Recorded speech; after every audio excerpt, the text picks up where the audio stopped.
Muted. Good evening, members of KMA Sacco. Thank you for making time this evening to join this webinar on taxation. We don't take it for granted that you have spared your evening for this particular conversation. And I know this evening there are very many other parallel webinars that are ongoing, but you've made time for us. So we really appreciate and we are honored by your presence. My name is Dr. Mercy Korir. I'm the chair of the Education, Communications and Marketing Committee, normally EDCOM, which is responsible for putting together these webinars and other educational opportunities for our members. I'll be a moderator for this particular webinar, and we look for engaging conversation, a very engaging discussion. We put this webinar based on very many queries from our members about issues of taxation and what's happening in the current taxation regime in the country. And so we sourced for a presenter who will take us through this information, talking from e-teams and what the new rules or the rules on taxation across the country, what they mean to you, whether you are practicing individual, whether you run a clinic or you run a hospital or any other level of facility. So we hope that this webinar will be very informative to you. I'll be introducing the speaker once we get to his session. So we'll start by just doing a short presentation about our motor insurance.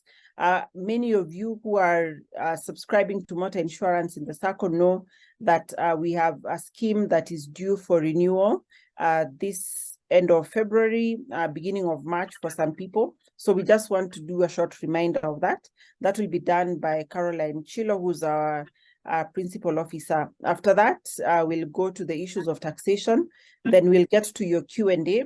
But please feel free to give us any query or to write any query, be it on the motor insurance, on the taxation, or any other issue relating to the Sacco. You can put it on the Q&A section of the webinar, and we'll be able to answer it. If it's Sacco related, we have all our officers logged into this particular webinar, and they'll be able to answer any of those questions. Those related to taxation, CPA Samo Kumu, whom I'll introduce, will take us through that. And any of the insurances, we have our team from Tiba Insurance who will take us through that. So use this as also an opportunity to have any of the queries you've been having to be sorted out. If you have any other thing that you want to tell us, you can place that on the chat section of this webinar. But for all the queries, put them on the Q&A so that we are all able to go together. So at this point, I'd like to welcome Caroline Chilo to take us through the motor insurance. Right. Thank you so much, Dr. Mercy. Just to switch off my video, my name is Caroline Chilo. I'll be taking us through the motor insurance. Let me now unshare so that I can share my document. So good evening, everyone. Today we'll be exploring the world of motor insurance and its significance in protecting both you and your vehicle on the road.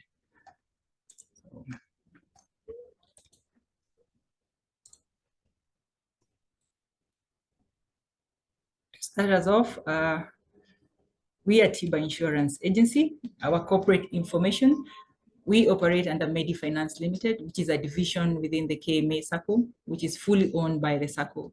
It is an investment arm of the KMA Sacco that was incorporated in 2012. It deals with insurance products under Tiba Insurance Agencies and other investments opportunity within the Sacco. Motor insurance, also known as auto insurance or car insurance, is a contract between you and your insurance company that protects you against any financial loss. In the insurance industry, on the insurance market, how they define motor insurance is any loss or damage caused by an accident, by accidental means, or theft or fire or malicious damage to the vehicle up to the vehicle's sum insured. Why is motor insurance or auto insurance important? It provides you with financial security, peace of mind, ensuring that you're not left with the hefty bills in the aftermath of an unexpected incident on the road. So moving on. Motor insurance has different types of coverage. We have the liability coverage, which protects you if you are at fault in an accident, covering the cost of property damage and bodily injuries to others. And then we have the collision coverage, which pays for damages to your vehicle in the event of a collision with another vehicle or an object, regardless of who is at fault. And then we have the comprehensive coverage. It covers damages to the vehicle or the asset caused by non-collision incidences such as theft, natural disasters, or probably an animal on the road. On the right side is basically just the infographic visualization of the same. So today we'll be doing a comparison of two insurance schemes and our portfolio. We believe that it will be a valuable proposition to you as members, because we'll be outlining the key features, benefits, and the cost associated with each option. So we have two products. We have one under general accident insurance company, and we also have AIG motor scheme. These are umbrella covers that we have with two insurance companies that are mostly preferred by the KMA Sacco members. So motor insurance usually runs as an annual cover, and it's a comprehensive cover which includes third-party liability, and it also covers the vehicle or the asset. Under GA, just to mention a few of the rates differ depending with the value of the vehicle. So we have, if your vehicle is valued below 1 M under GA, the rate is at 6% with a minimum premium of 37,500. It has several options. We have vehicles of 2.5 to 5 million. We have a negotiated rate, a discounted rate of 3.5 of the value of the vehicle with a minimum premium of 100,000, all the way to 5 million. Vehicles above 5 million under GA, you'll get them at a 3% rate. And then compare that to under the GA, we have two negotiated rates. We have 3 million vehicles below 3 million. The rate given is 4%. Vehicles above 3 million, the rate or negotiated rate is 3.5. So these are exclusively negotiated rates for KMA members. We also have the additional benefits under each of these schemes. We have things like excess protector, terrorism cover, loss of use. So again, they're at discounted prices, and they vary depending with which option you would require. The moment you engage us, we'll be able to take you through. So this was just to mention a few of the benefits that fall under these two schemes. However, if you walk directly to GA or AIG insurance company, what you're seeing on your screen, it will not be what they will offer you. This was something that was designed basically to KMA as a corporate scheme. We have some benefits, the motor insurance. We have valuation, windscreen. Where we have figures is the maximum insurance will give you on free limits. Above that, it usually comes at a cost. So we have comparison between GA and AIG. AIG on the 3 million cover, they were quite generous. They gave us quite attractive benefits that will make you consider taking cover with them, and of course at affordable rates. So we also have those personal accident cover. It has the medical expense. It also covers riots and strike, damage or replacement of key. All those are covered as additional and free benefits under the KMA umbrella covers. So benefits of taking motor insurance with TIBA. Why would you'll think or you want to work with TIBA is we have tailor-made coverages. The portfolio we've shared before, the benefits or the coverage that we have already negotiated, something discounted, something exclusive, and that will make us a bit competitive. We also have, again, the competitive premiums. We have convenience access. So you can access us through the normal calls. We're reaching members through our different platforms, social media, WhatsApp channel. So we are improvising all these easy and convenient ways we can reach you for ease. We also have expert advice. Our team, through a lot of experience and training, they're giving and according members professional assistance. We have also efficient claim processing. We assist with come in hand in the event you have a claim. All you have to do is just report the claim, and then our team will take over and follow up the claim with the insurance company on your behalf. Also, our reputation with the attachment of the Sacco has been our biggest brand. So that's how we have you on board, and that's why we are here also with you. We also have something that is quite beneficial to the KMA members. We have insurance premium financing. This is in the event you are at a position where you cannot take care of the premium at that point. KMA or TIBA has the option of insurance premium financing, and is given to all the Sacco members, qualifying Sacco members, at a 10-month installment payment plan. So that's something we encourage members to explore and inquire more about, because it's a benefit that is accorded to you. Some of our partners, we work with most, or if not all, the insurance company, and therefore we just wanted to mention, I know we focus on AIG and GA. However, it's not casting stones. There is option, so it will be at your preference. If you prefer any other insurance, we'll be able to get you the quotation and share with you for your own review and decision making. So I think that's it.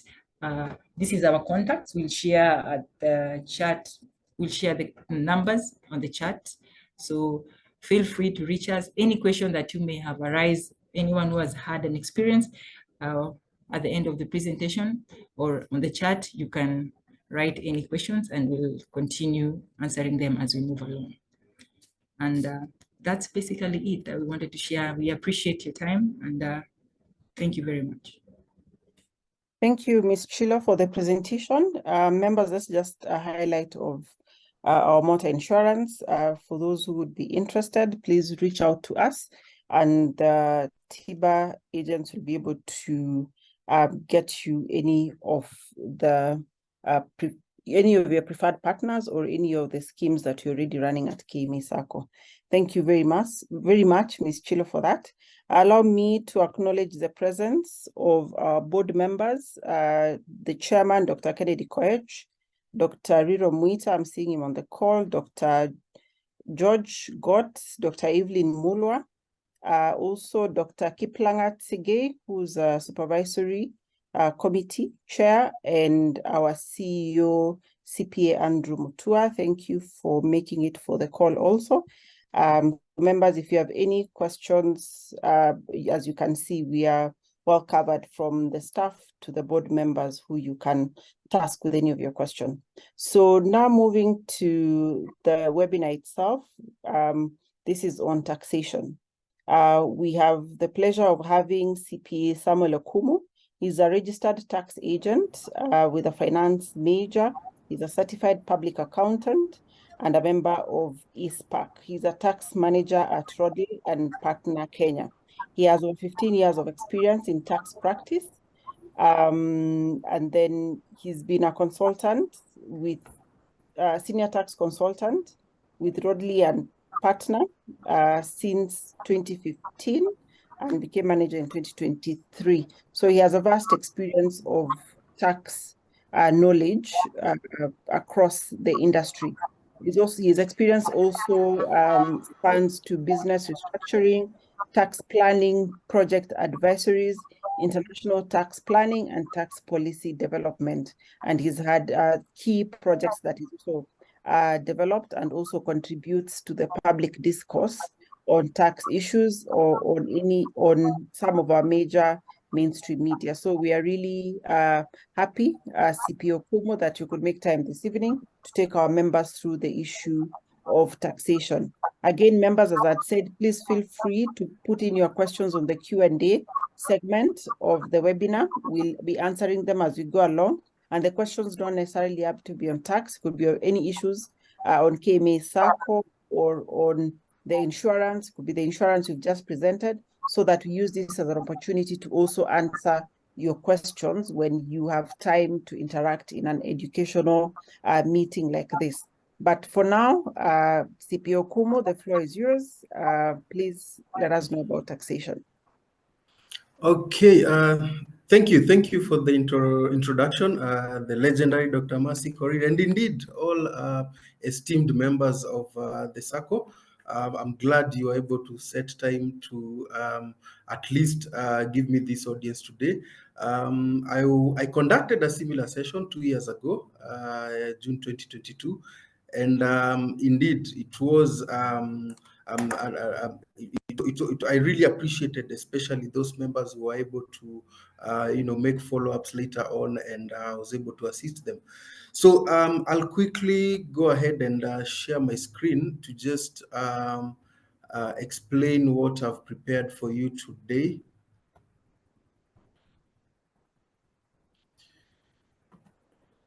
Okay, so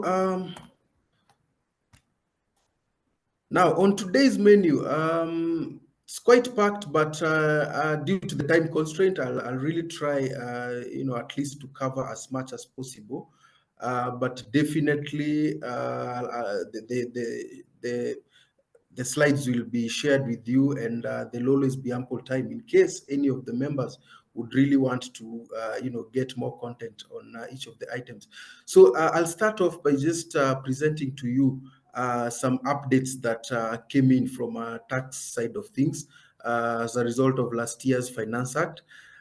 Then I'll go to, the talk of town right now. Anyone who's familiar with what is happening within the tax circles. It's all about the newly introduced, e-teams system that the KRA is really trying to roll out and push in order to enhance its compliance efforts. So other than explaining to you what are the requirements from a legal perspective, I'll also now literally take you through what you're required to do as a taxpayer.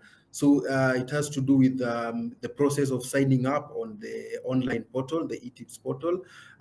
What are the approval procedures, and thereafter, what should you expect in terms of compliance?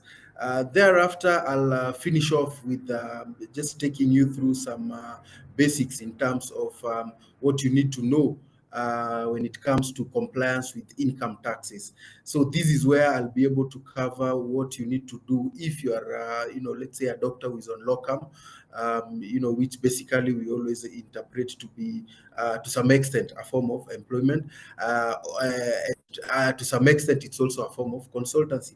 So whether you're on locum or whether you're on employment or whether you have your own establishment, that last topic will try to just inform you what the expectations are, especially when it comes to even the taxation of your income. So let me quickly go to the first part where I just want to alert you on the relevant amendments to the tax laws, which you need to be aware of. Indeed, last year's Finance Act was, one of the biggest that we've been able to see in the last like 10 years. But definitely I can't be able to cover that in this session. So I was able to just choose some few items which I feel are relevant to you guys. So definitely the highlight is on the eTIMS, the Electronic Tax Invoice Management System. So just a bit of history about this.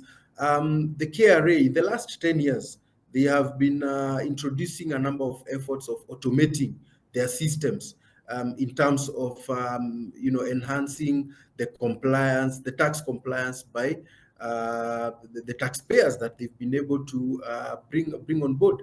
And according to them, they've been able to appreciate the fact that technology, if technology is embraced fully, it should be able to, make sure that as many taxpayers or potential taxpayers that are there, as many of them can be able to be brought on board. They can be able to easily declare their taxes in a very efficient manner, in a very timely manner, and in a manner that avoids as much errors as possible. And that is why, KRA is really taking technology seriously. And I'm sure you've been able to interact with most of their technology platforms. Notably is the iTax platform, which came in the year 2015. I'm sure most of you right now are already on the iTax platform, because indeed it is the only platform right now. They did the old platform, the legacy one, was already was already done away with, effective August 2015. So other platforms that I've been able to interact with is, for instance, they do have this portal or website where you can be able to enjoy a number of services. For instance, if you want to validate what we call the withholding tax certificates that maybe you have received from your clients, if you go to the iTax portal, you should be able to see what we have, a verifier of those withholding tax certificates. For those who are always, wanting to verify the tax compliance certificates, these are things you can always go and do on the tax portal. So to just discuss what now came up last year. Now, the KRA decided to automate the invoicing by taxpayers. So in whatever business you're in, whether you're a sole proprietor, whether you've established a company, whether you've established a partnership, what KRA has decided to do is that they want to establish a uniform invoicing system.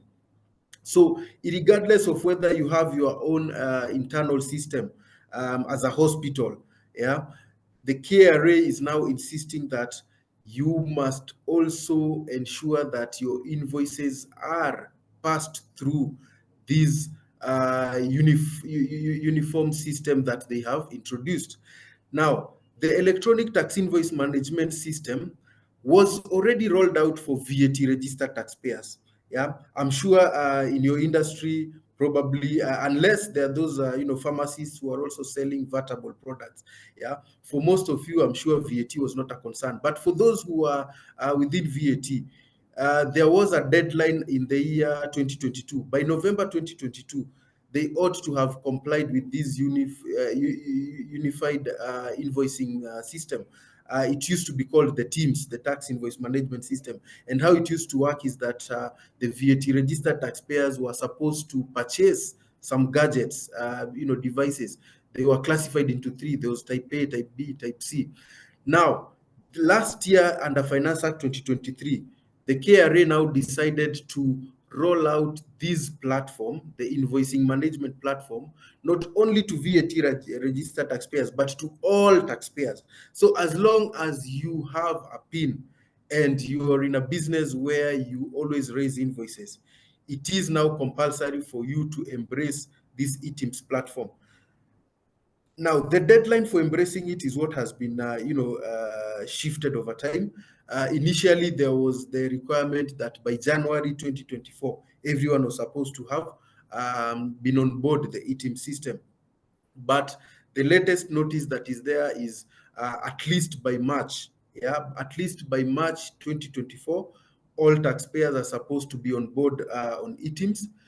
But if you have delayed till March, you'll still be forced to generate all the invoices that you did from January. You have to repeat them or to duplicate them on eTIMS.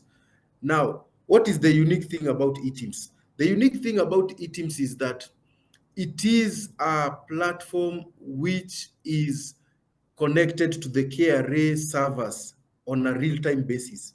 So the KRA have what they're calling the control unit. That's their main server. So whenever you generate an invoice on the eTIMS platform, you will automatically have the details of that invoice captured in KRA's servers. Now, what is the control measure that KRA is doing here? KRA has insisted, not really KRA, but the law now has insisted that going forward from January 2024, anyone who will be filing their income tax return, whether you're filing it as a partnership business, whether you're filing it as a company, or even as an individual sole proprietor, that return will only allow you to claim expenses which were generated through the eTIMS platform. At the same time, your income will only be recognized in that return if it was generated through the eTIMS platform. Taxpayers definitely will only be worried about these eTIMS when it comes to that aspect of the allowable expenses, because remember, when you're doing your return, it's all about your revenue minus your costs. So if KRA is saying your costs will not be recognized if they are not passed through eTIMS, then indeed, as a taxpayer, you should be concerned. And one of the things you should be doing is that make sure that all the suppliers or service providers whom you're working with, you should now be very careful and make sure that they are issuing you with eTIMS invoices. So I'll later on explain what indeed is what are these things you should watch for in an eTIMS invoice. Now, it is important to also mention those who've been exempted from this.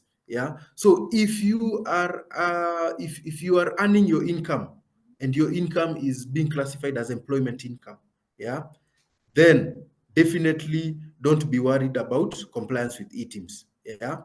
If you're in a business, or rather, for instance, I'd given the example of pharmacists, and maybe you're importing, most of these medicines, the drugs, since they're coming in and they're being recorded under the customs system, there's the customs systems called ICMS. What the law has now said is that you don't need to comply with eTIMS, in that case, as in no need to force your clearing agents or whatever customs entries they're sending over to you to clear your imports. No need to force them to give you eTIMS invoices. Investment allowances, this has to do with the assets that you're purchasing. So remember, when you're computing your income taxes, you are only allowed to claim investment allowances and not the depreciation as we know it. So what the law is saying is that when it comes to recognizing your capital allowances in your return, no need to comply with eTIMS. The same has to do with financial support. If you've taken a loan, don't disturb your bank to tell them that I'm paying you interest and I need an eTIMS receipt. The same has to do with travel. Don't disturb your air ticketing agents or your airline, that you really need an eTIMS invoice. So those are the only exemptions that are there currently. Now, I'll quickly go to the second item that the Finance Act brought in. Now, those who were able to attend the 2022 session, which I was able to facilitate, I was able to inform you that going forward, the law will not allow you to claim expenses that relate to subscriptions, or even entrance fees for meetings that relate to like now the member associations. Like now, if those who are members of the KEMA, any subscriptions that you are to pay to them, or any fees for joining them, were not allowable. Now, this was corrected last year. So in the Finance Act 2023, it's now official.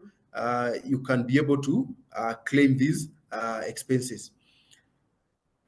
The third item has to do with some tax rate changes. And the relevant one here that I would want to quote has to do with those who are in the business of manufacturing human vaccines.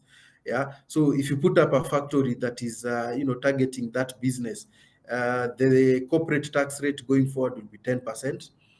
At the same time, okay, this generally has to do with as doctors, I know you have investments, you're earning rental income.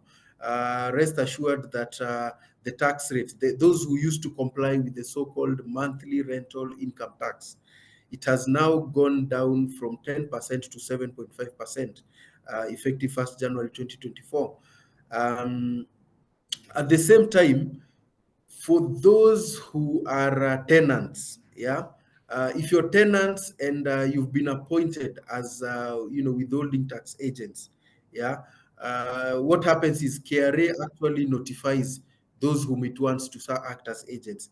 So what used to happen is that when you're paying your rent, you're supposed to pay less the withholding tax. Yeah, so this I'll emphasize, it strictly applies to agents who've been appointed by KRA. So no need for you to be concerned about this if you're not, an agent. Okay, the other item here is there's an incentive here that the law came up with. I don't know whether you guys are aware of any such schemes or funds. So there's what is called post-retirement medical funds. So what the law is saying is that it's going to, or rather it has introduced a relief that you can deduct from your gross taxes. So if you're making contributions or you're a member of such funds, yeah, post-retirement medical funds, then any contributions you're making to such funds will qualify as under what we call, the similar to what we call the insurance reliefs. Yeah, so there's the 15% relief that you'll get to reduce whatever taxes that you're going to pay in any year. Finally, I'll want to remind you about the tax amnesty. I'm sure you've heard a lot about this, but yes, indeed, it was introduced last year by the Finance Act 2023. Now, the 30th June deadline that you're hearing is for instances whereby you do have some unpaid principal taxes. So remember, this amnesty is covering periods up to 31st December 2022. So whether it is a situation whereby you had some tax arrears which you had never paid, or it is a situation whereby you want to voluntarily, make a declaration of taxes that you had not paid up to that period, 31st December 2022, you will indeed qualify for this tax amnesty. But the condition here is that if there's any principal tax to be paid, you have to do that by 30th June 2024. There are indeed cases of those who don't have any principal taxes to pay. So it's maybe a case of late filing penalties, late payment interest, which have been sitting in your ledger for the longest time. So you also have an opportunity of taking advantage of this tax amnesty. So I'll just discuss the details of that in my presentations. Now, let me just go into the topic of the e-teams. As I had already mentioned, the requirement here is that once you are on board on e-teams, make sure that all the invoices you are generating with respect to any sale, in this case, you're talking of, medical doctors are, service providers. So any invoice that you're raising, you must transmit it through that system. Now, something else here that is relevant for, I had already mentioned, with pharmacies, I expect you to be having stock inventory. Now, e-teams is also an avenue for KRA to monitor your inventory movement. And what they have done is that on the e-team system, they've been able to program it in such a way that it's also an inventory control system. Yeah. So the system will actually require you to have a record of what you've bought, what you've purchased, even if it is through importations, you will be required to capture those details on e-teams. At the same time, when you're now, making sales, that also needs to be declared in e-teams. So what exactly is an e-teams generated invoice? So it should have the PIN of the registered taxpayer. Yeah. At the same time, you'll realize that the e-teams platform has already automated some of these details. The time and date will automatically be showing. There'll be a serial number. Now, there is the issue of your customer, your client. Is it a must that they give you their PIN? Now, that has been made flexible in such a manner that if your patient, let me call them that, if your patient insists that they do need an e-teams invoice from you, then you will also insist that they give you their PIN number, so that when you're generating that invoice, then you also have to indicate their PIN number there. Remember, this is the only mechanism or opportunity that they will have to make sure that the e-teams invoice you've generated for them will be reflected in their return, when they're doing their personal return. You know, some of them are even doing it for the sake of their employers. Yeah. So if they're doing it for the sake of their employers, please tell them to also give you the employer's PIN, so that that is the PIN that you're going to indicate. Yeah. Then the figures, you know, the gross amount, you know, has to be, will appear in that invoice.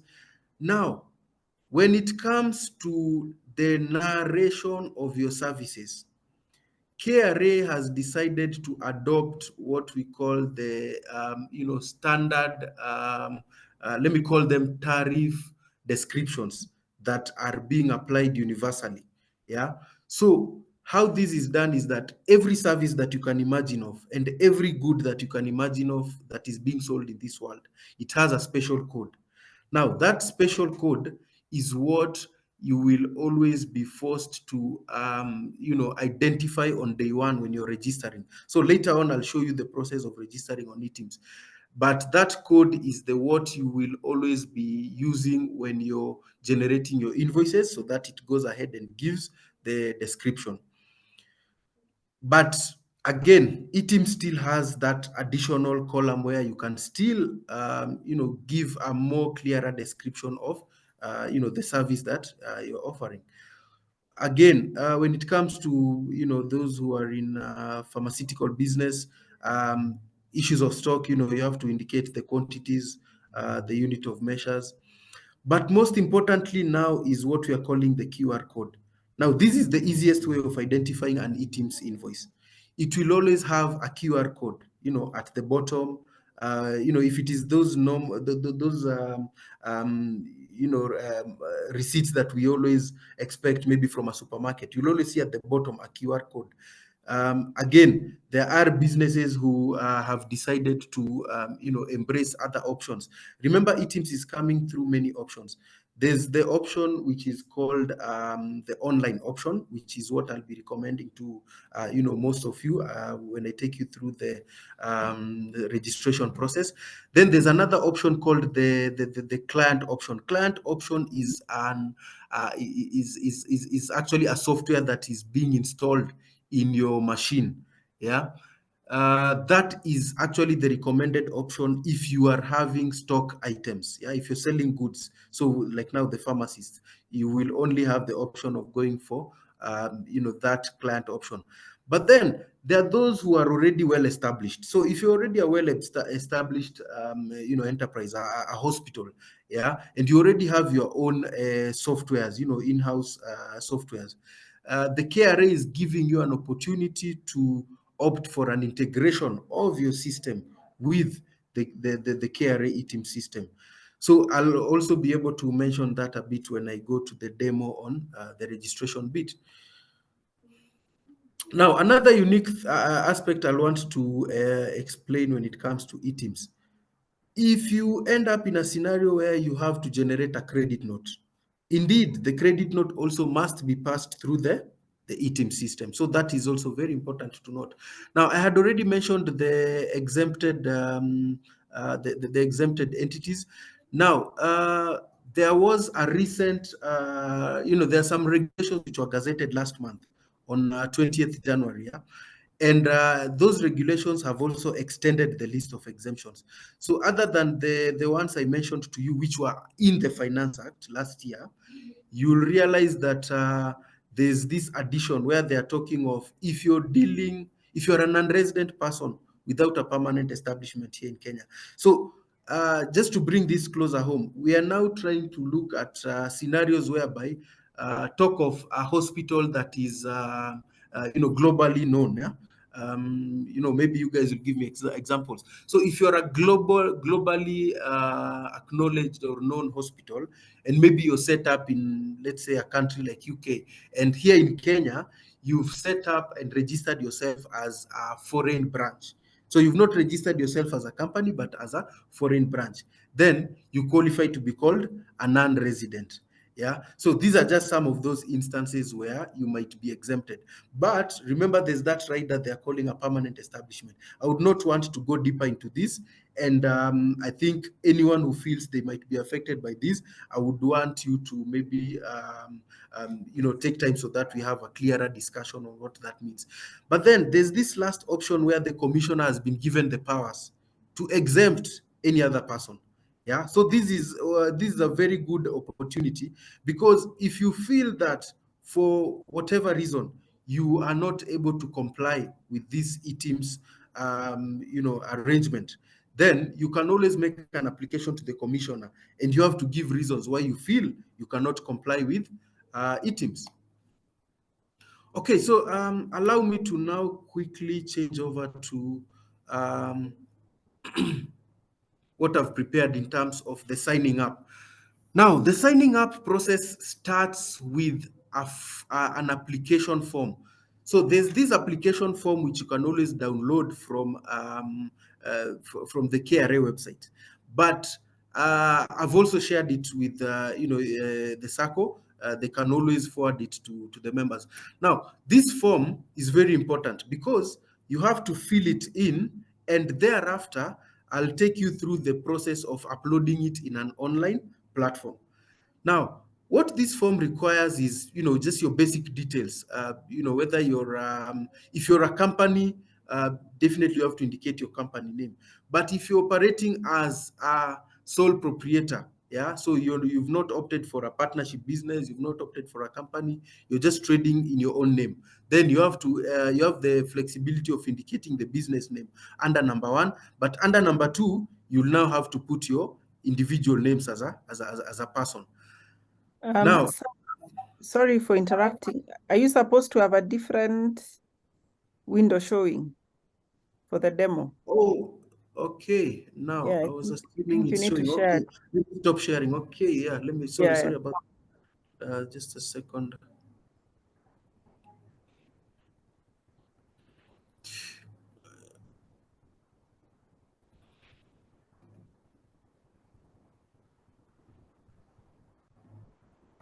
Okay, please confirm if you can now see the Yes. form.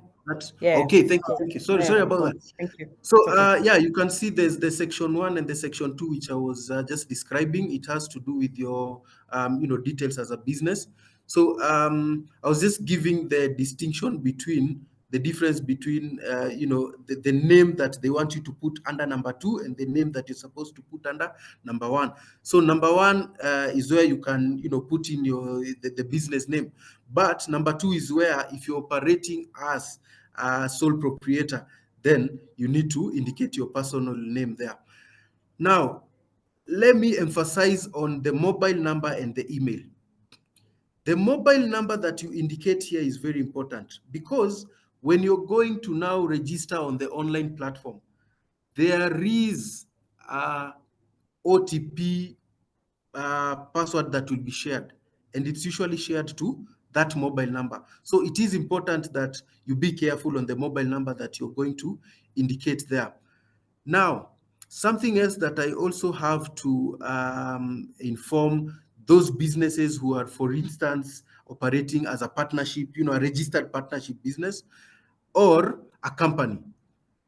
Now, on iTax, there's always a place where you ought to have registered the so-called persons associated with the business. So whether it's the directors or the individuals. Now, when you're going to register on ETIMS, the name that you're supposed to indicate here under number 2 should be a name that already appears on iTax under that section for persons associated with the business. So when you go to your iTax account, if you want to know who has been registered there as the person associated with the business, you go to the tab written registration. Then there's an option called taxpayer register, consult taxpayer register. So when you click on consult taxpayer register, it will take you to a registry, let me call it that, where you're able to scroll down and you see a section for person associated with the business. Then you'll see the PIN numbers indicated there. So those PIN numbers, you can always go back to the PIN checker on the login page for iTax, and you'll be able to see the names behind those pins. So it is only those names that either of them, because only one is required, either of them, those are the ones you should indicate under details of the owner. So in the event that you go and you realize, the PIN numbers and the names that have been linked to your PIN are not the ones you know, or are not the ones that you desire to be there, then it means before you pursue this registration process for eTIMS, you need to first of all do an amendment of your details, the director details on iTax. So that's a separate process which we can always, I can always assist you later on. Now, the email address that you also indicate here is very important, because later on, after the eTIMS has been, approved, there are some important confirmations that will be sent to that email. And thereafter, any other notifications from eTIMS will always go to that email. Now, the other thing is that email that you indicate here should also be the same email that you registered on iTax. Yeah. At this point, it is important that I also alert you. eTIMS portal is separate from the iTax portal. Yeah. But KRA wants to ensure that consistency, whereby the details that you have on your iTax should be the same details that you have on eTIMS. So the email address which you always receive alerts from KRA or notifications or even confirmations of payments, that email address is what you should also indicate here. Okay.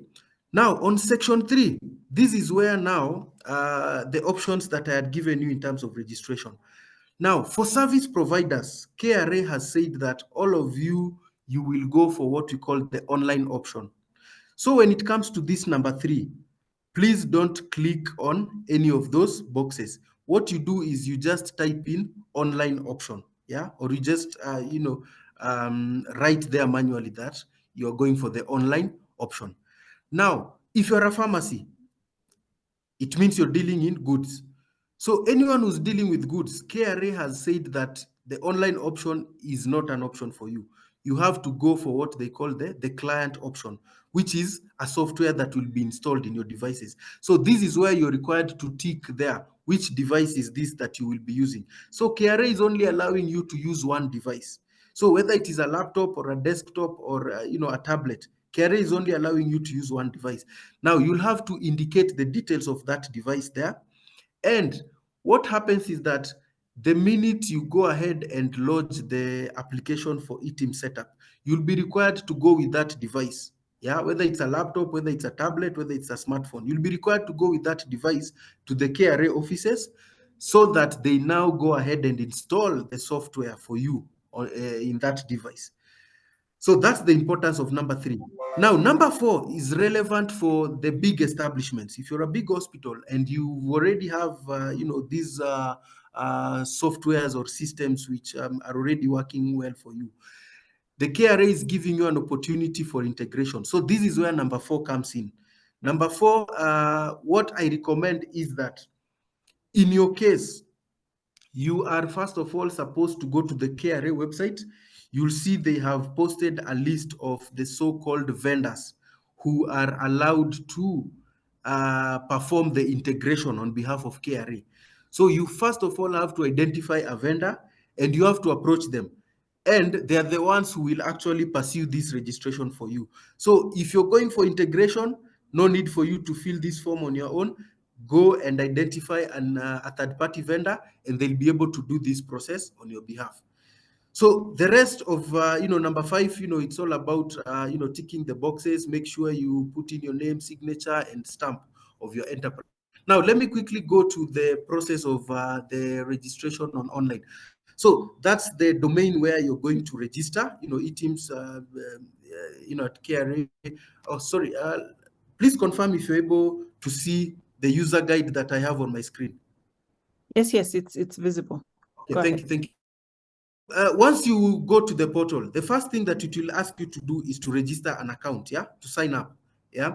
Now, once you click on the sign up, what will happen is that it will ask you for your PIN.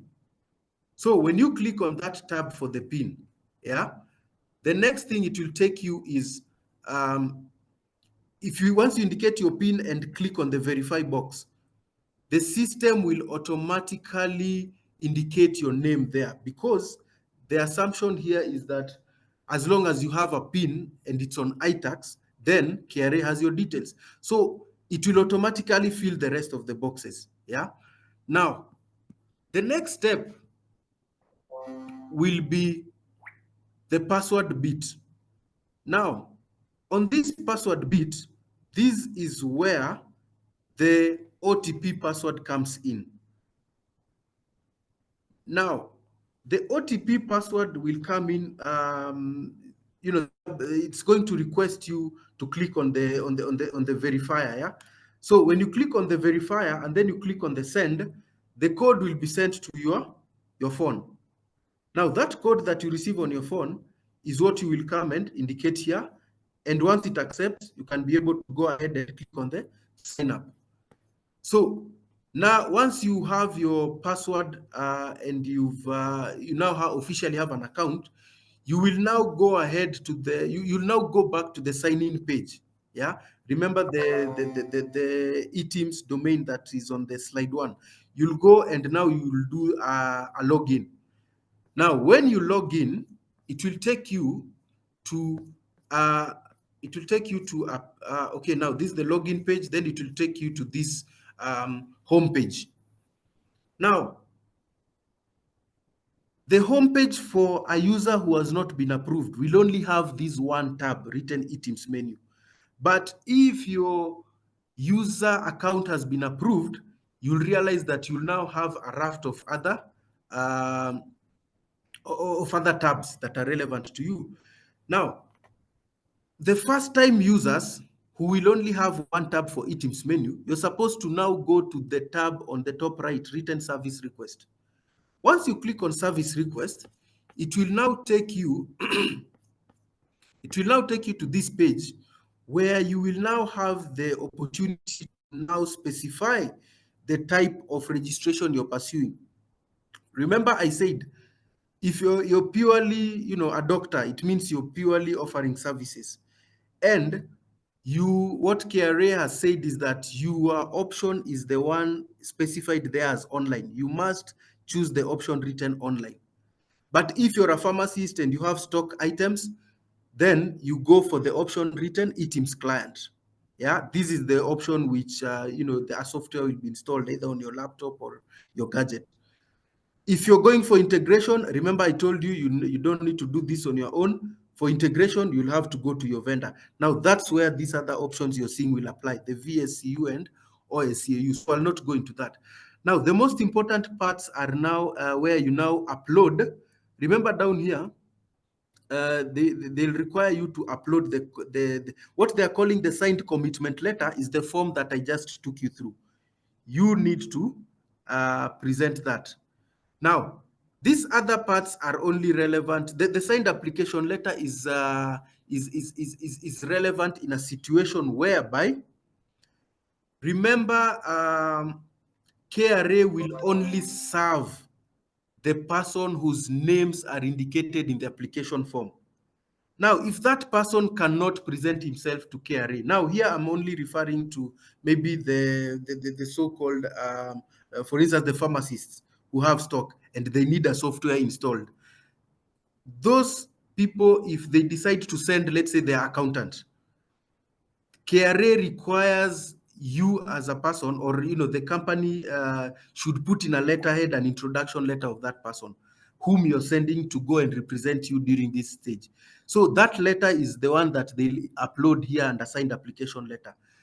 The business registration certificate number, or rather certificate, this is where you either put your business name registration certificate or your certificate of incorporation. Your PIN certificate, you also have to upload it here. Then, if you are a sole proprietor, yeah, you will be required to upload your ID here. Now, once you upload all these and you click on send, it means your application has gone through. Now, the next stage is to wait. KRA will approve your application within 2 days. Yeah, within 2 days, you'll get a feedback.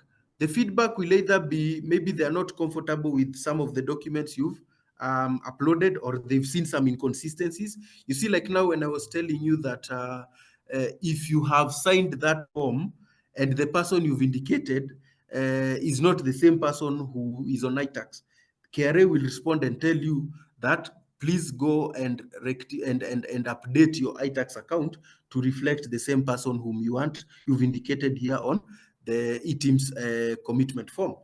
So if all is well, they'll go ahead and they'll send you an email on the registered email whereby they'll confirm to you that you now have an eTIMS account. Thereafter, you can go back and log in. And once you log in again, you'll realize that now your account will now have multiple tabs. Now, here it is.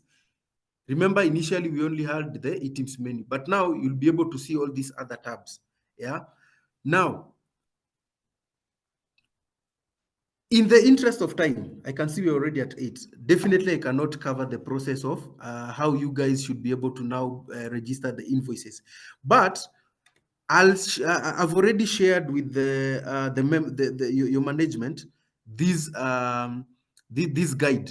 Yeah, the guide can also be readily installed. You can download it from the KRA website. And it is indeed useful. It is a step-by-step guide, and it will be able to take you through that process. Now, on the other hand, I think it is it's something I can also maybe recommend to the Sacco management. Later on, you can always decide to have a session where we can take the members through this entire process.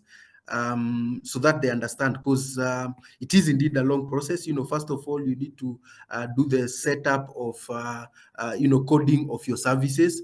Once you're clear with that, then there's the training on how to generate the invoices.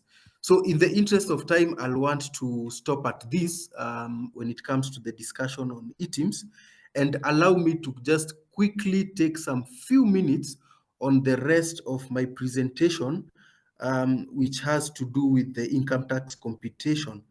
I'll take as few time as possible. So just confirm whether you can now see my slides. Yes. Okay, now on the issue of the income tax, the distinction I need to make here is that our law classifies different sources of income differently. And the unique thing behind this classification is that even when you're filing your return, it always has separate columns. So if you're purely earning employment income, you'll see that the return that you're always filing at the end of the year usually has a separate tab for those who are doing employment income. In fact, there's even that shortcut that KRA created on iTax, where you might not even need to fill the Excel schedules that most people always do. So employment income, I'm sure you already appreciate how this works. Now, the second aspect is you might be a consultant, yeah, who is earning locum. Now here, I will always opt to classify you the same class with the last bullet you're seeing, business income. So if you're operating as a consultant, the tax law will always recognize your income as business income. So what that means is that when you're filling your return, you will be required to have prepared your profit and loss account and a balance sheet, which you will have to capture the details in the return that you will be filing. Now, in the event that your client per se, as a consultant, yeah, is issuing you with withholding tax certificate, it means what you will be doing when you're filing your return is at the tail end of the return, you will now be recognizing those withholding taxes as taxes that you paid in advance in order to reduce your tax burden. Now, I want to now make a distinction here between operating as a consultant and operating as an established business. So an established business, definitely here I'm referring to the so-called partnership businesses or company incorporated entities. Now, if you're registered as a company, your tax rate is straight 30% of your profits. But if you're operating as a consultant, the tax rates that will apply to you are the normal tax tables for any individual. And these are the same tax tables that are applied to individuals for employment purposes, for pay-as-you-earn purposes. So it means at the end of the day, even though as a consultant you'll prepare your profit and loss and report your profit, this profit will be subjected to the normal tax rates for individuals, the tax tables. Okay. Now, I'll want to skip this slide on the difference between an employee and a consultant, on the basis that at least from your profession, it is clear that if you're working for a hospital that has given you an employment contract, then you're automatically an employee. But if they have opted to engage you on a consultancy basis, the locum arrangement, then I would want you to associate that with the so-called consultancy that I initially mentioned. So I'll just skip the details there for today. Now, the next thing is, how do you go ahead and compute your taxes? Now, this last table, and this is my final slide, is just a basic expectation of what you're supposed to do. Now, the starting point always is, what is the net profit that you have declared in your profit and loss? Yeah. So that profit that you have declared in your profit and loss is always the starting point. But the taxman will always want to make adjustments on this profit. Yeah. So that they apply the tax rates on the so-called adjusted profit that you're seeing at the tail end. Now, this is where we always talk of the allowable expenses and the disallowable expenses. So, for instance, if you are a person who is in possession of an income tax exemption certificate, for instance, disabled persons will always have these exemption certificates, which will always give them some exemption. Previously, it used to be like 150,000 per month of your income. Yeah, will always be exempted. Yeah. So when you're filling your return, you will be required to add back that extent of exempt income. Yeah, you'll put it there and say, I'm adding all this. Sorry, that comes under the less part. Yeah, the less part, the exempt income, you'll always minus it, so that the profit that will be taxed will always be less the exempt option. Yeah. Again, if you are running an organization which has also successfully gotten an income tax exemption certificate from KRA, that will also come in at that point. Now, remember, the moment you go and put less exempt income here, you will at the same time be required to go back and also put the so-called expenses relating to the exempt income. You will equally have to add them back here, so that the net effect here is you're going to totally be not paying any tax. So what we are saying is, remember, you started with your profit. If you say you're lessing your exempt income, it means it takes you to a negative. But if you add the expenses relating to that exempt income, then it will automatically take you to zero. Yeah. But for the for those who are tax-paying entities, what you need to learn here is that, for instance, if you have spent money on assets, on equipment, if you're a hospital and there's some equipment you've bought, what the law says is that you can only enjoy what is called capital allowances. So what are capital allowances? Capital allowances are basically uniform depreciation rates. For each assets, accountants will tell you there's a depreciation that you can apply every year, and that is what you'll be able to reflect in your tax computations. So you can't reflect the entire cost of the asset, but you can only reflect the allowed capital allowances there. So those are some of the items that you'll be able to put here. On my first slide, I told you, expenses like, club subscriptions and entrance fees. Initially, when we were saying that the law had disallowed them, you would have come here under less and under add back, and you would have put it here as a non-allowable expense. So my recommendation here is that in the event that you're not clear on the allowables and the disallowables, please consult either an accountant or a tax expert in order for you to get more clarity on this, or they can even be able to do it on your behalf. So ladies and gentlemen, I would want to stop at that so that I give room for the Q&A session. I think our facilitator will now give details on how we'll go about the Q&A. Yes, I'll pick the questions. Two questions are about the, anyway, that's okay. The Zoom thing that was on the presentation, but that's okay because you stopped sharing. So let me start with the question that came in first. And I think before we start, let me ask members that we extend this webinar by about 10 minutes so that we have all the questions answered, seeing that there's been lots of interest here online and even offline from people asking questions. So allow us to just extend by 10 minutes so that we have everything covered. So the first question, in terms of tax, does having a limited company that is paid medical consultancy result in one being able to pay lower taxes due to ability for the company to incur costs like depreciation on cars, etc.?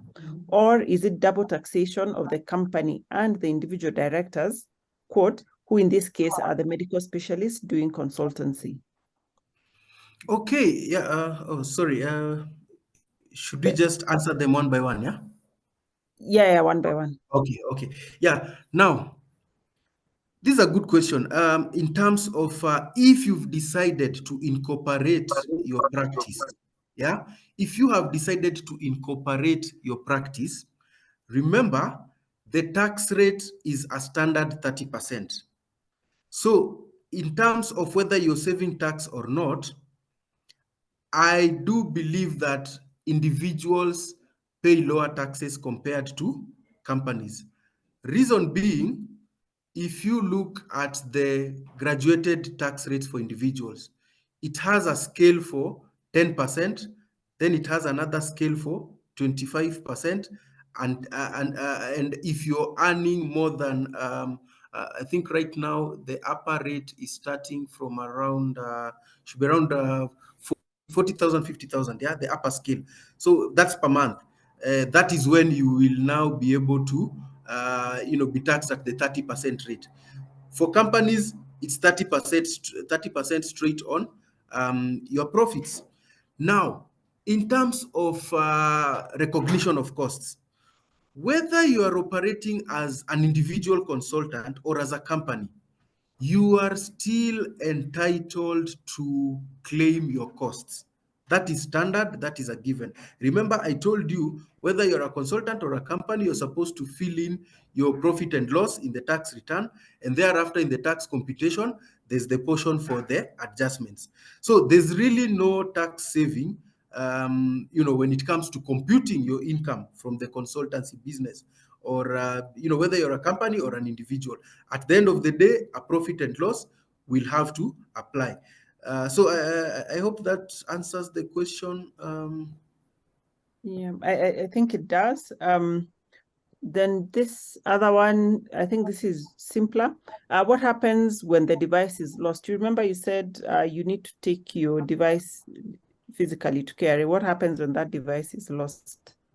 Yes. Now, indeed, what KRA is trying to do is that they introduced the whole eTIMS thing as a way of anti-tax evasion. Yeah. So it is a measure for them to curb with the tax evasion practices. Now, one of the reasons why they're insisting it has to be one device is that they are aware previously, especially when there was the so-called ETR gadgets, people would go and purchase those multiple ETR gadgets, and they would go into the business of selling receipts to people. So that's why KRA is very careful in terms of who is able to generate an invoice. They don't want people to do a business of I register and sell invoices to people. Now, the minute your device is lost, there is a very elaborate process on the steps you should do. You should first of all immediately notify KRA in writing and even give them the circumstances, getting a police abstract and all that. And that is the proof that you should now present. And at the same time, you will now be required to fill in another form, the e-Teams commitment form, that will now specify the details of the new gadget that you're now going to use. Yeah. So you'll have to present all these to the KRA offices, your KRA station, so that they'll now be able to help you out. Now, there's also the question I'm always hearing on if I am operating from different locations. I have different clinics. Yeah, I'm running different clinics, but under my name. How should you go about that? Now, this is where now KRA is forcing you to go for the different option of, let's say, the integration option, whereby they are telling you, you will now be forced to come up with your own system, which will be integrated with the KRA systems, and that will allow you to now generate the receipts from the different platforms. But then I remember there's also a time KRA said that they can be able to install the e-Teams on a different gadget, but at a cost. They said they'll charge you for that. Yeah. So I'm yet to assist a taxpayer who is in such a situation, because most taxpayers who would want multiple devices or accounts will always prefer to go for the system option, where they have KRA to integrate with their system. Yeah. Yeah. Maybe the next question. So the next question, let me combine two. One, what is defined as an investment allowance? And then the other one was clarify on tax deductibles on office equipment. Yes, those are indeed related questions. Now, investment allowance, capital allowance, it's one and the same. I know you're saying investment allowance because under the list, the law used the word investment allowance. It is the same as a capital allowance, yeah? Now, capital allowances, as I mentioned earlier, these are the allowed depreciation amounts that the taxman wants you to recognize in your return. Now, they are classified into four. Right now, we have four classes. The first class, which is class 1, which is at the rate of 50%, is only used by people who qualify as manufacturers. At the same time, if you are a hospital establishment, yeah, a big hospital establishment, you'll also qualify under class 1. If you set up your establishment under the so-called special economic zones or EPZs, again, any equipment that you put in your installation will also qualify under that class 1. Now, that class 1 also has a special, 100%. If you're setting up your hospital for the first time, yeah, and you're putting in this equipment, there's that 100% rate that cannot be, termed as being under class 1. But class 1, the rate is 50% for any who does not have that, special incentive for going for the 100%. Now, class 2 is at 20%. Sorry, 25%. Now, class 2 includes computer equipment and any other, general office equipment, your printers, your electronic equipment. Yeah, most of them, if they are, linked to a computer system, if you can prove that, they can peripherals, computer peripherals. Yeah, in one way or the other, they are connected to a computer.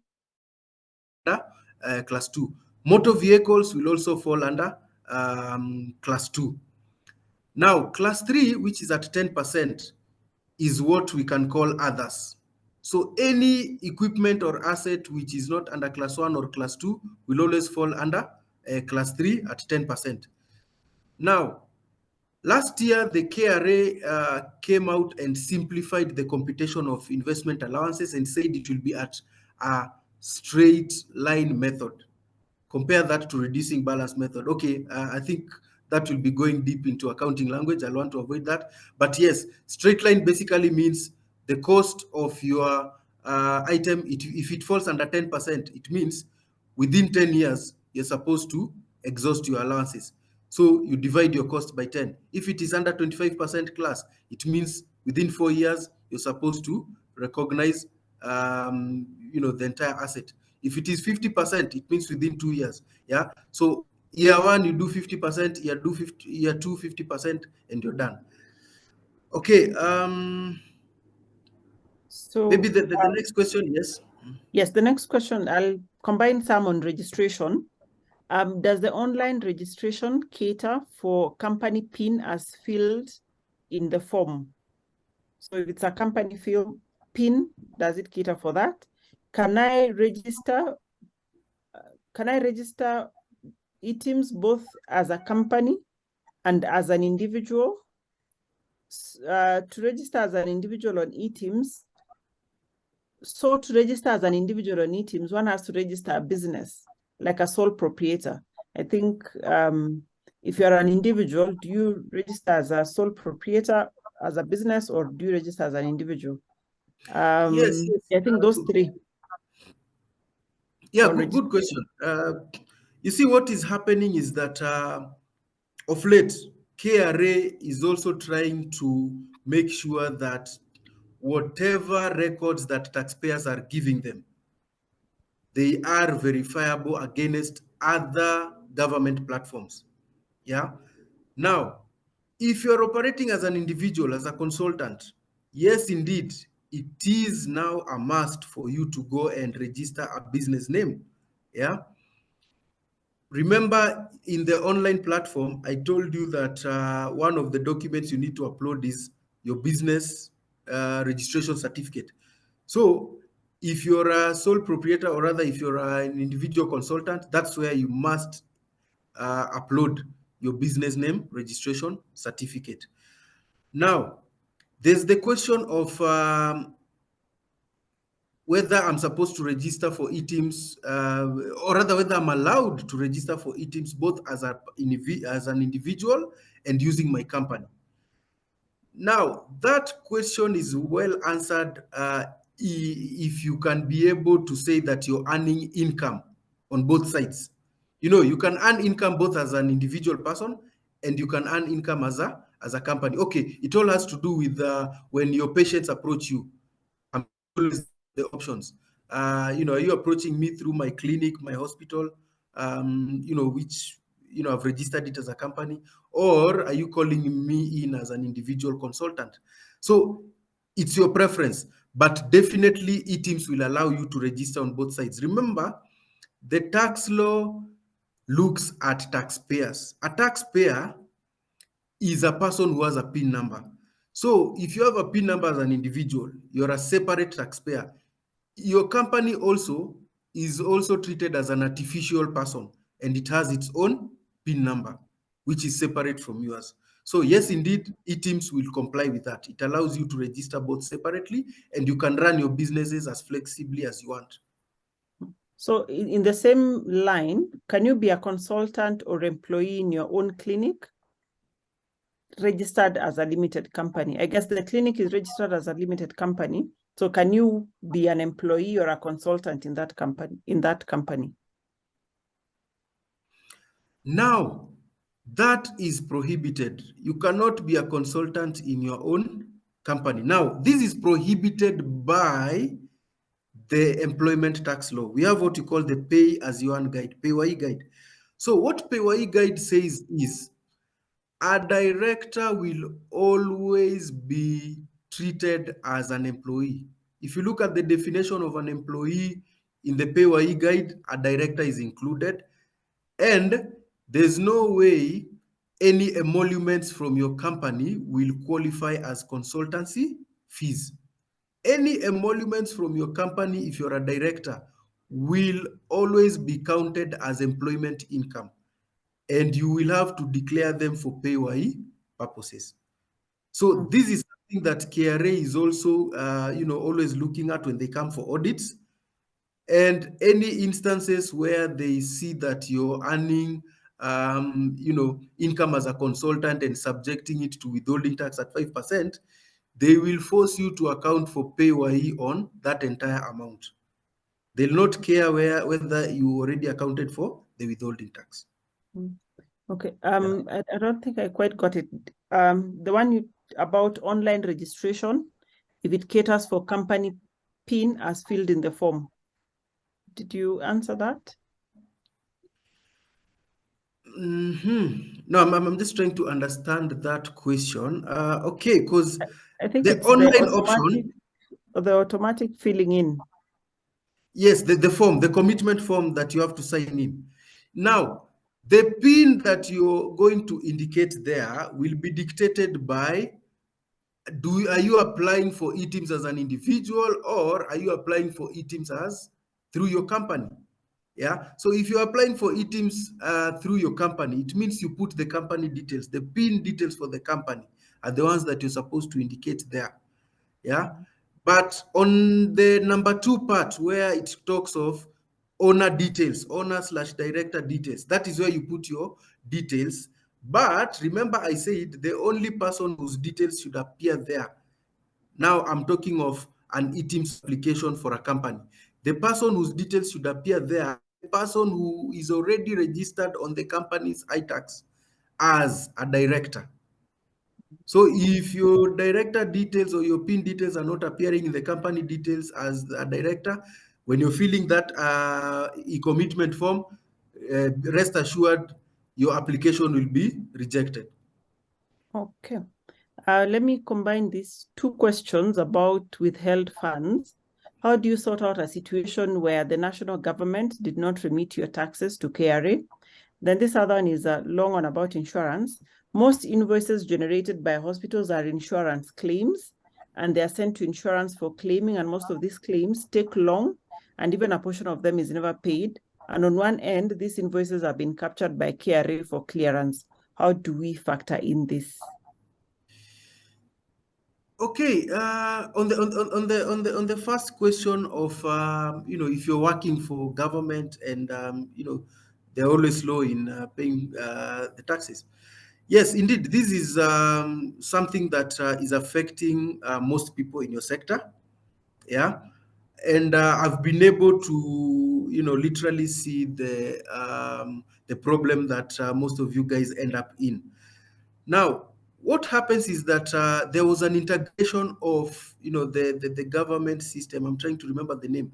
There's a name that the whether it's the local the county government or the central government, they have this system which they were able to integrate with the iTax system. And how it worked is that if your employer was making declarations and payments through that government system, the moment you go to file your annual return, and strictly this was supposed to happen if you are not earning any consultancy income and you do not have any withholding tax credits in your ledger. Yeah. So this is something I need to warn you about. The people who will always enter into these problems. If you are working for government and at the same time you have your clinic where you're earning your consultancy income, and you end up having clients who are accounting for withholding tax, then when you're going to file your annual income tax return, you'll have problems because the PAYE credits that your employer accounted for will not appear when you're going to file your return. They'll not appear. They only appear if you don't have any withholding tax credits. And when you're filing your return, you go for that shortcut for employment income only.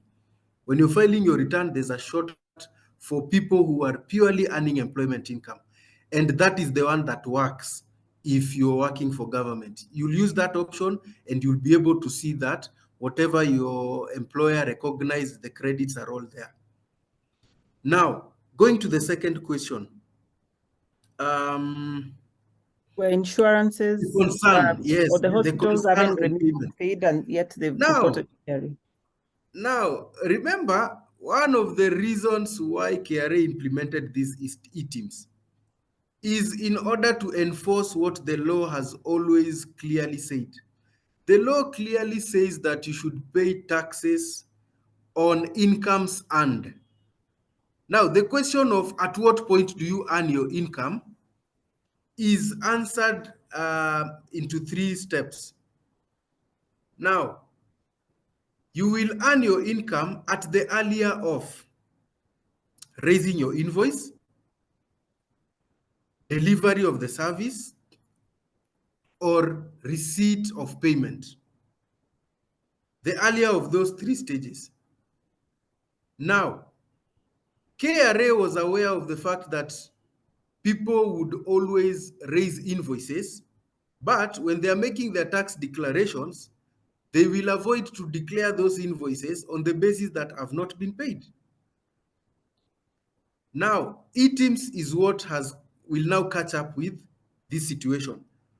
And unfortunately, the moment you sign up for e-teams, rest assured that KRA now will be seeing all your invoices. And remember, what they are promising taxpayers is that when you go to file your income tax return for the year 2024 and the years that will come, you will find that the return you're going to fill will already automatically capture all the invoices that you raised in that year. So that excuse of have not yet been paid will not work going forward. Yeah. Oh, okay. Members, we asked for 10 more minutes, so we have 8. Let's do this as a quick fire so that we capture all of them in the short time. So I'll combine these two about foreign entities. So nice presentation. So could you enlighten us on the tax policy on Kenyan doctors working outside the country whose salaries are wired into Kenya? Then the other one is, if I consult for a foreign entity, would I still need to input the consultancy invoices on e-teams? The entity being invoiced does not pay tax to Kenya. So I assume the tax here would still be computed as regular tax income. Is that correct? Let's just answer briefly so that we capture all the questions. Yes, yes. Now, I'll just give you the general rule. Actually, there are 2 concepts here you need to understand, and it will be able to answer that question of income you're earning from foreign countries. Now, the system here in Kenya taxes people from 2 perspectives. There's what we call the residency perspective, and then there's what we call the source of income perspective. Now, when it comes to residency, if you qualify to be called a tax resident in any calendar year, then you will be taxed on all your worldwide income. Yeah, worldwide income means whether it's from a foreign country or from Kenya, all that will be taxed here in Kenya. So the question is, what qualifies me to be a tax resident? So tax residency for individuals simply means you have what you call a permanent home here in Kenya. Let's just say you were born in Kenya, yeah? So you have a permanent home here in Kenya. But then there's the condition that you must have stepped in Kenya for at least any time within that calendar year.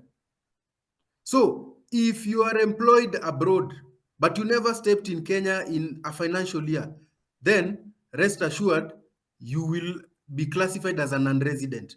And as a non-resident, you will only be taxed for income that you have now earned here in Kenya.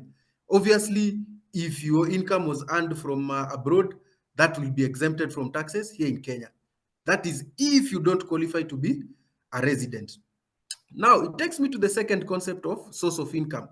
Now, source of income means if you earn income here in Kenya, whether you're a resident or a non-resident, it must be taxed here in Kenya. But if you earn income from outside Kenya, yeah, it will only be taxed here in Kenya if you are a resident. So you really have to understand that situation.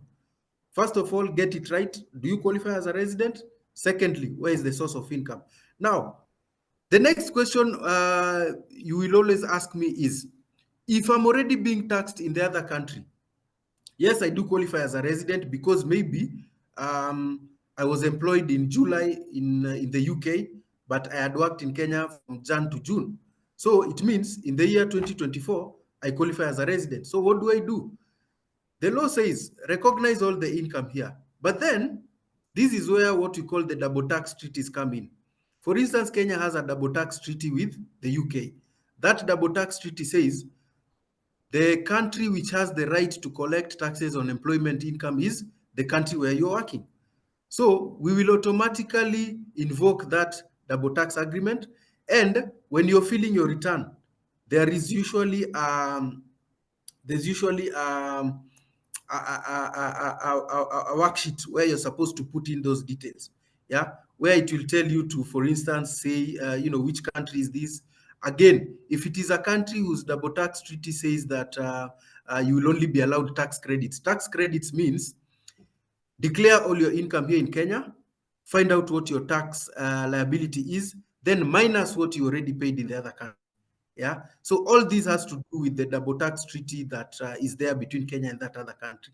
So yeah, that's a technical area. I'm always available for those who want to consult on the same. Okay. Next ones, let's try and do a yes or no. So locumers on consultancy need e-teams and document all expenses. Do locumers and consultancy also need e-teams? Yes. And to document all expenses? Okay. Yes. So everyone with a PIN is expected to register on e-teams. If you are not earning employment income. Okay, remember the exemptions. The exemptions are said, Okay. if you're purely earning employment income, no need to register. Otherwise, Okay. if you're not in that exempted list, yeah, you must register for e-teams. Okay. Do you need ETR receipts of equipment bought before this system took effect?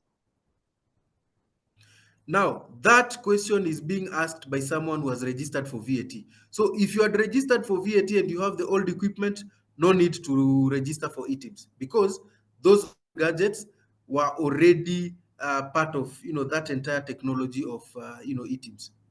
Okay. Must you declare interest income from dividends or interest from deposits like money markets funds,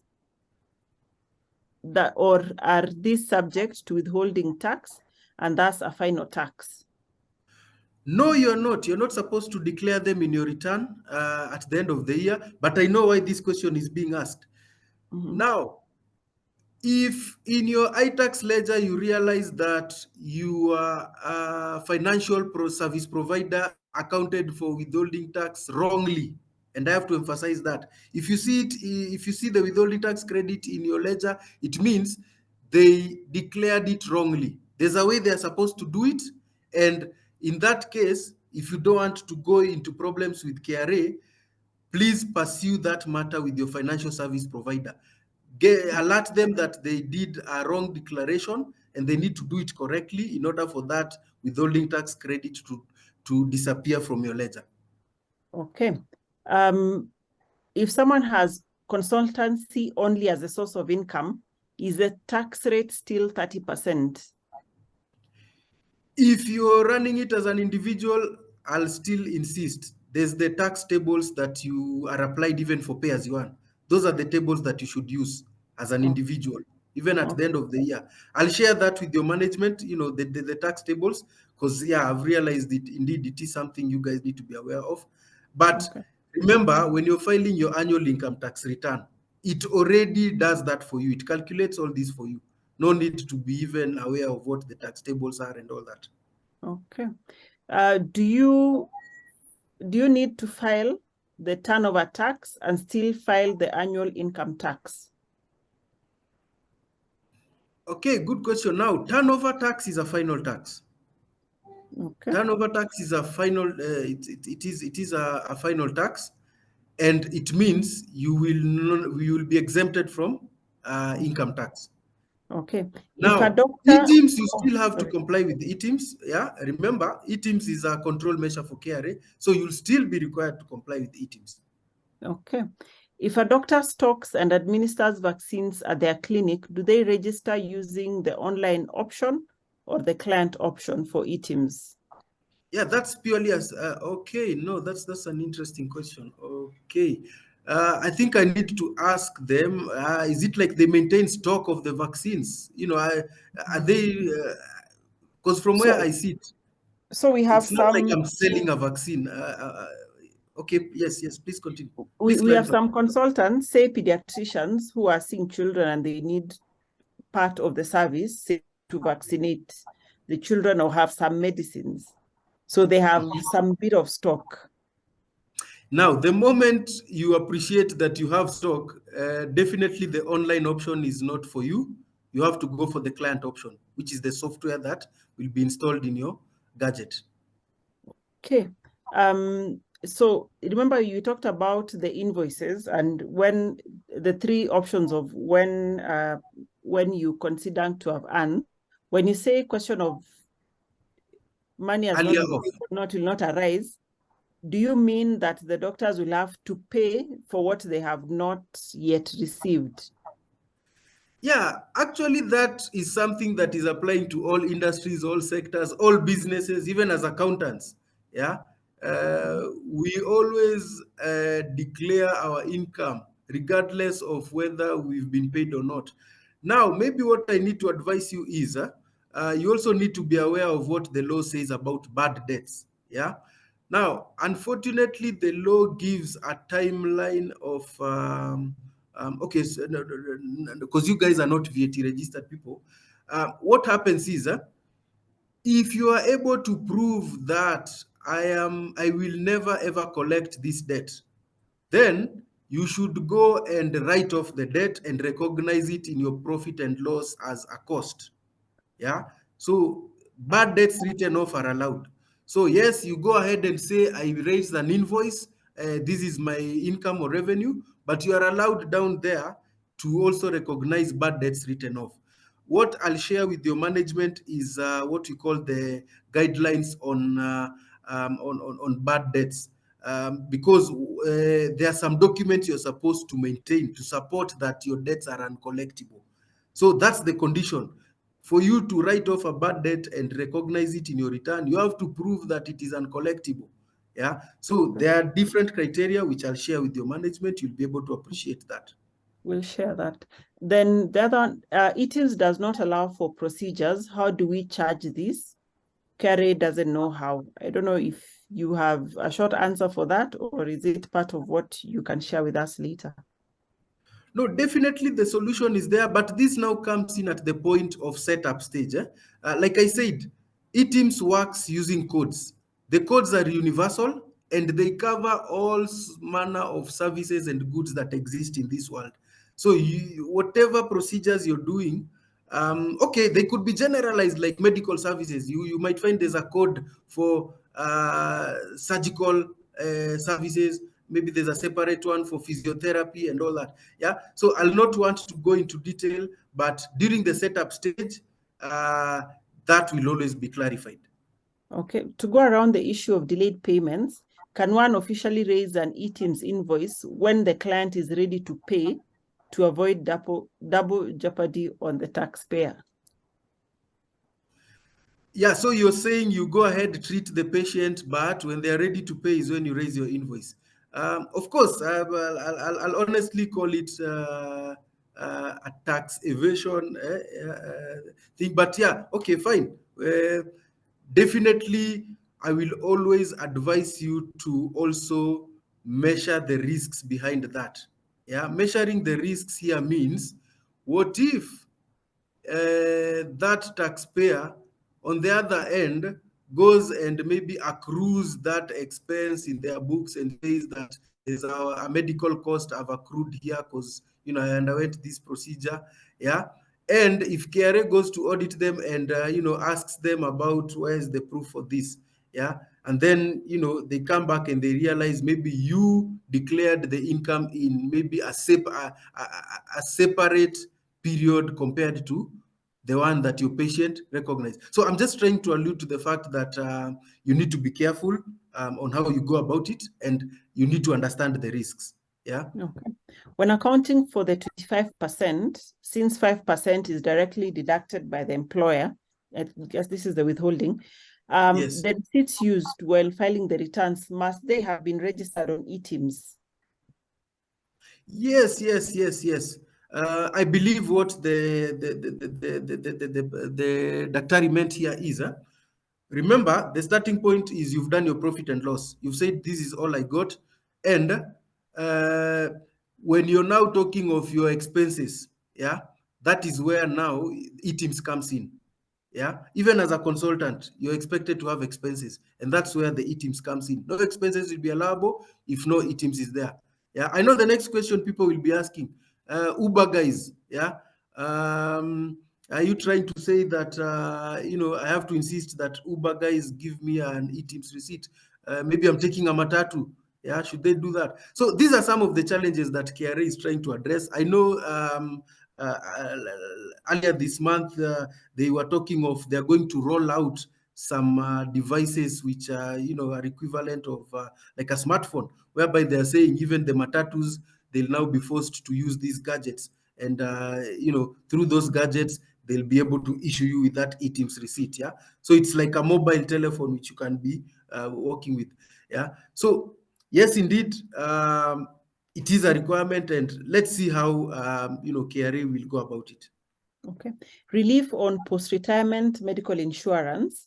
Is this still applicable in view of the new proposed social health insurance fund? Yes. Remember here I'm talking of the tax law. Yeah. So the fund definitely is established on the side under whatever law. But I'm saying it is a guarantee under the tax law that you will enjoy the 15% relief. Okay, then the final question I'll take, this one is on locum. Let's say locum amounts to approximately 40,000 in a month. Withholding, tax is 30%. Does it mean someone or a consultant is paid less? Basically, Yes, I what do is the agree. I do taxation agree. for the Yes. locum? Yeah, the question is no. The answer here is yes. Definitely, if you're being deducted 30% straight, it means you're being overtaxed. Yeah. But then I've remembered there's the question of primary employer versus secondary employer. Now, this is what happens if all your employers or hospitals are treating you as a secondary employer. You're indeed losing out big time. Yes, you can recover these when you file your annual income tax return, because your annual income tax return will go ahead and will apply the graduated rates. And once it applies the graduated rates, you'll realize you are in an overpayment scenario. And the good thing is, in the last 2 years, the law on refunds has been refined a lot. And right now, it is very strict, and KRA is indeed paying people this money because it has a timeline. The law says KRA must pay you within 6 months after you've lodged for a refund. So yes, you have the options of negotiating with your employers and at least tell them you better be recognizing me as a primary employer or classifying me as a primary employer to avoid the hassle of me applying for a refund and chasing KRA. Yeah.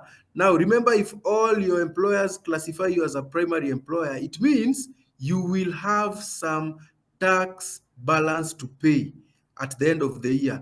But the deadline for paying that tax balance is before last day of April. So for instance, if you have your numbers for the whole of 2023, please pass them through the Excel return that is on iTax. It will compute for you what your final balance is, and you have to pay that before 30th April. Thank you. Okay, thank you very much, CPA Okumu. This has been very insightful. Sorry, members, we went over time because I could see from the engagement and the many questions that this was something necessary. We've recorded this webinar and we'll share the recording so that we're able to even go back later on and, get the specific answers to some of the questions that have been asked. But I must say it's been very enlightening and very insightful. I've seen a request for us to hold another webinar where we can take members through how to fill, those documentations, how to file those taxes. And I think that is something that as a SACCO, we can definitely plan and organize so that members are able to be informed and they're able to be prepared so that you're not caught on the wrong side of the law, and also you're not losing on your income. We had planned to take you through the claims procedure. What we'll do is that we'll prepare those 2 slides and share on email and even share on some of our social media websites so that you're able even to refer to them later on, so that when you have a motor vehicle accident, for example, and you need to claim, what is the procedure that you need to go through so that you are well informed on what to do. So I must thank you all for, staying the course, even though we've gone 20 minutes overboard, but I'm glad that, we've been able to learn a thing or two. Thank you very much, CP Okumu. Allow me to welcome the chairman now, Dr. Koech, if you have 1 or 2 words for the members. Otherwise, I'd like to thank you all for your patience and your contributions and asking your questions. Hopefully all the questions were answered. When you get to exit the webinar, there'll be a survey. Please answer that survey for us, because it helps us to improve and be able to curate more webinars that are of use to you as our members. My name is Dr. Mercy Korir. Thank you very much. Dr. Koech, karibu sana. Yeah, thank you very much, Mercy, and thank you for facilitating this this webinar in a very professional manner. This was really very well done. Thank you. I also want to thank CPA Okumu for the very informative webinar and the expert presentation. So there is so much, of course, that we don't know as practitioners, but at least we now got an idea of what this new taxation system, the e-teams, is all about. I'm sure there'll be also more questions that we would like to ask CPA Okumu, and I'm sure he's provided his contact, and we can always reach out to him. I also want to thank members for the very active participation in this webinar, and it really shows that this was a topic that everybody really wanted to hear about. I think we should organize probably more tax-related topics going forward, just to keep us abreast of the developments. So I know we've taken so much time in this webinar, but it was extremely important that we cover as much as possible. So thank you, everyone, and wishing you a good evening, and hope to see you again in another webinar very soon. So thank you very much. Thank you very much. Have a very good evening, members.